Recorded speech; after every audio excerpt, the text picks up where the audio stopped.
Hi guys, welcome to my channel. நேற்று சாவா படம் பார்த்துட்டு வந்தேன். டேரக்டர் ரிவ்யூக்குள்ளே போயிடலாம். சாவா படம் ஒரு historical action film based on real life events of Sambhaji Maharaj. Sambhaji Maharaj இது யாரு? சம்பாஜி மகாராஜ் வந்து சிவாஜி மகாராஜோட பையன். சிவாஜி மகாராஜ் யாரு? சிவாஜி மகாராஜ் வந்து ஒரு மராட்டா ராஜா. இந்தியாக்காக முகல் எம்பையர் அகேன்ஸ்ட் எவ்வளோ சண்டை போட்டாங்கன்னு எல்லாருக்கும் தெரியும். ஸோ அவங்க இறந்துட்டு பிறகும் முகல் எம்பையர்ஸ் அவங்க இறந்துட்டு பிறகு அப்பா ஆடான்னு உட்காரும் போது அங்க வந்து சம்பாஜி மகாராஜ் பண்ண சம்பவம் தான் இந்த படம். ஸோ இந்த படத்தை பத்தி பேசுறதுக்கு முன்னாடி அதோட டைட்டில் இருந்து ஆரம்பிக்கிறேன். சாவா அப்படின்னா என்னன்னா, லயனோட பசங்க பேர் தான் சாவா. அப்படின்னா பசங்கன்னு ஐயோ எப்படி சொல்றது, லயன் கப்ஸ் இருக்கு இல்லையா, அது பேர் தான் சாவா.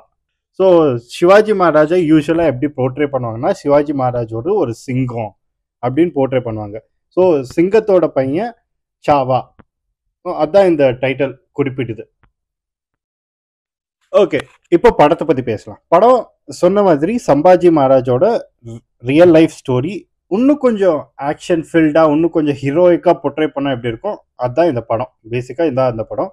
ஸோ அவங்க எப்படி பிறந்தாங்க, அவங்க எப்படி பிறந்தாங்க வளர்ந்தாங்க அந்த டீட்டெயில்குள்ளெல்லாம் போறதில்ல, கிளிம்ஸ் மட்டும் காட்டு. இந்த படம் பின் டு பின் சம்பாஜி மகாராஜோட லைஃப் ஸ்டோரி பத்தி பேச போறதில்ல. ஆனா அவங்க எதிர்த்து எப்படி சண்டை போட்டாங்க, எந்த விஷயத்துக்காக சண்டை போட்டாங்க, இவங்களோட ஐடியாலஜிஸ் என்ன, முகலோட ஐடியாலஜிஸ் என்னது, அதுக்கு எதிர்த்து எதுக்கு இவங்க சண்டை போட்டாங்க, இவங்களோட ஐடியாலஜிஸ் என்னது, இவங்களோட கருத்து என்னது, அதெல்லாம் காட்டுறது தான் இந்த படம். ஸோ அப்படி சண்டை போடும் போது இவங்க எதை எதிர்த்து சண்டை போட்டாங்க, இவங்க என்னென்ன சாக்ரிஃபைஸ் பண்ண மாதிரி இருந்துச்சு, என்னென்ன சஃபர் பண்ண மாதிரி இருந்துச்சு, இதுதான் இந்த படத்தோட கதை. இப்போ கதை பத்தி பேசலாம். ஃபர்ஸ்ட் ஆக்டிங்ல இருந்து ஸ்டார்ட் பண்ணலாம். விக்கி கௌஷல் மரண ஆக்டிங். விக்கி கௌஷல் தான் இந்த படத்தையே அவங்க ஷோல்டர் மேல வச்சு தூக்கிட்டு போறது. எல்லாரும் சூப்பர் ஆக்டிங் தான், ஆனா மெஜாரிட்டி யாரு அவ்வளோ ரொம்ப லைக் எல்லா படத்துலயும் ஒருத்தங்க அவுட்ஸ்டாண்டிங்கா இருப்பாங்க இல்லையா, இதுல விக்கி கௌஷல் அவுட்ஸ்டாண்டிங்க்கும் அமேசிங்கா இருந்தாங்க. விக்கி கௌஷலை பார்க்கும்போது ஒரு சில சீன்ஸ்ல மோஸ்ட்லி இவங்க இப்படிதான் இருந்திருப்பாங்களோ சம்போஜி மகாராஜ் அப்படியெல்லாம் தோண வச்சிடுறாங்க. ஏன்னா அப்பேற்பட்ட ஆக்டிங், அப்பேற்பட்ட ஆக்ஷன், அப்பேற்பட்ட லைக் டெடிகேஷன் அவ்வளோ தெரியுது இந்த கதையில. அவங்க எப்படி அவங்க ஹார்ட் கொடுத்து நடிச்சிருக்காங்கன்னு தெரியுது இந்த கதையில. செம்ம ஆக்டிங் விக்கி கௌஷல்து. அவங்களுக்காகவே கண்டிப்பா இந்த படத்தை பார்க்கணும். இவங்க கூட இருப்பாங்களே ஜென்ரல்ஸ், அவங்களோட ஆக்டிங்கும் சூப்பரா இருக்கு. பேட்டில் சீன்ஸ் எல்லாம் அமேசிங்கா இருக்கு. Art work magnificent, art work சூப்பரா இருக்கு. செட் டிசைன் அப்படி அந்த காலத்துல எப்படி இருந்திருக்கோமோ அப்படியே கூட்டிட்டு போற. இப்ப பத்மாவத் பாத்தீங்கன்னா அதுல எப்படி இருக்கும் செட் டிசைன், நிஜமாவே ஒரு முகல், ஒரு மராட்டா எம்பையர் ஓட கிங்டம் எப்படிதான் இருந்திருக்குமோ அப்படி தோண வைக்கும்ல, அதே மாதிரி இருந்துச்சு இந்த செட் டிசைனும். நிஜமாவே அந்த பீரியட்க்கு உங்களை கூட்டிட்டு போயிடுவாங்க. இவங்க யாரை எதிர்த்து போராடுறாங்க, பின்ன அவன் எப்படிப்பட்ட ஒரு ஆளு அதை காட்டுற சீன்ஸ் எல்லாம் இருக்கும். இப்ப என்ன மாதிரி ஒரு கொடுமையான ஆளா இருந்தான் இவன் அவுரங்கசீப், அவனை எதிர்த்து போராடுறதுக்கு எதுக்கு அவ்வளோ கஷ்டமா இருந்துச்சு, அவனோட படைங்க என்னது, எவ்வளோ பெருசா இருக்கு அவனோட படைங்க. அதுவும் இந்த படத்துல காட்டுறாங்க. முகல் எம்பையர் அவங்களோட படைங்களை எடுத்துக்கிட்டு வராங்க. ஒரு 10,000 சோல்ஜர்ஸ், 500 யானை, 300 குதிரை, அப்படி ஏதோ கணக்கு சொல்றாங்க. அது கணக்கு மட்டும் சொல்லாம ஒரு சீன்ல அது விஷுவலா காட்டுறாங்க. ஒட்டு எப்பா இவ்வளோ பேராடா இருந்தீங்க.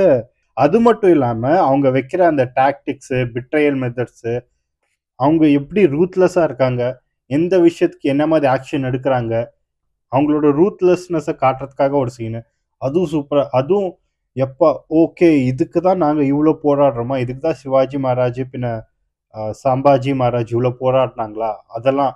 முகல் எம்பையர்னா அவனுக்கு அடியில அவன் சொல்றத கேட்கலன்னா என்னென்ன பண்ணுவான், அவன் என்னென்ன எக்ஸ்டென்ட் வரைக்கும் போவான் அவன் காட்டுறதுக்காக ஒரு சீன். அவன் எவ்வளோ ரூத்லெஸ்ஸா இருப்பான், மனுஷங்களை எப்படி ட்ரீட் பண்ணுவான், உமனை எப்படி ட்ரீட் பண்ணுவான், அதெல்லாம் காட்டுறதுக்காக அந்த டீட்டெயிலிங் எல்லாம் சூப்பரா இருந்துச்சு. அப்படியே எங்களுக்கும் அந்த கோவமும், அவனை பார்த்தா அந்த கொஞ்சம் பயமும், அதே மாதிரி கோவமும் வருது. அதெல்லாம் காட்டுறதுக்காக ஒரு சீனு சூப்பரா இருந்துச்சு. ஸோ அந்த கேரக்டர் பில்டிங், நான் என்ன சொல்றேன்னா பேசிக்கா அந்த கேரக்டர் பில்டிங் அது வில்லனுக்கும் கொடுத்துருக்காங்க, ஹீரோக்கும் கொடுத்துருக்காங்க. ஸோ அந்த கேரக்டர் ஒர்க் எல்லாம் சூப்பரா இருந்துச்சு இந்த படத்துல. விக்கி கௌஷல் தான் இருக்கட்டும், அவன் ஹீரோ சைடாக இருக்கட்டும் இல்லை வில்லன் சைடாக இருக்கட்டும், ரெண்டு சைட்லையும் காட்டுறாங்க. நாங்கள் எதுக்கு அவளை எதிர்த்து போராடுறோம், இப்போ அவன் யார், எதுக்கு அவ்வளோ கஷ்டப்பட்டோம் நாங்கள் அவனை எதிர்த்து போராட, அது அதை காட்டுறதுக்காக ஒரு ஸோ அந்த கேரக்டர் ஒர்க்கெல்லாம் சூப்பராக இருந்துச்சு. நெகட்டிவ் பாயிண்ட்ஸே இல்லையா இந்த படத்தில்? இருக்கு, ஒரே ஒரு நெகட்டிவ் பாயிண்ட் தான் இருக்கு. எல்லாரும் ஹேட் பண்றாங்கன்னு நான் பண்ணிட்டல, இல்லை ஹேட் கூட நான் பண்ணல.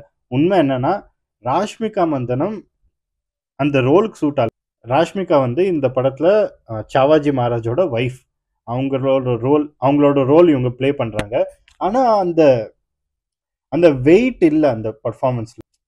இங்க ஒருத்தன் ஆக்ட் பண்ணி தள்ளிட்டு இருக்கான், விக்கி கௌஷலும் சரி, அவனோட ஜெனரல்ஸும் சரி, இன்ஃபேக்ட் யாரு அவுரங்கசீப் ஆக்ட் பண்ணானே அவனும் சரி, நடிச்சு தள்ளிட்டு இருக்காங்க எல்லா சீன்ஸ்லையும். அவன் ஆக்ஷன் சீன்ஸாக இருக்கட்டும், இல்லை எமோஷனல் சீன்ஸாக இருக்கட்டும், அவங்க ஆர்மியை பில்டப் பண்ணுற சீன்ஸாக இருக்கட்டும், எல்லாத்துலேயும் நடிச்சு தள்ளிட்டு இருக்கான். அவன் உசுரை கொடுத்து நடிச்சிட்டு இருக்கான் ஒருத்தன். இங்கே பார்த்தா ராஷ்மிகா மந்தனம் ஏமங்க நீமங்க அப்படி பேசிட்டு இருக்கா. ஐயோ, அவங்க வர சீன்ஸ் எல்லாம் ஏன்டா இது இருக்கு தெரியுது.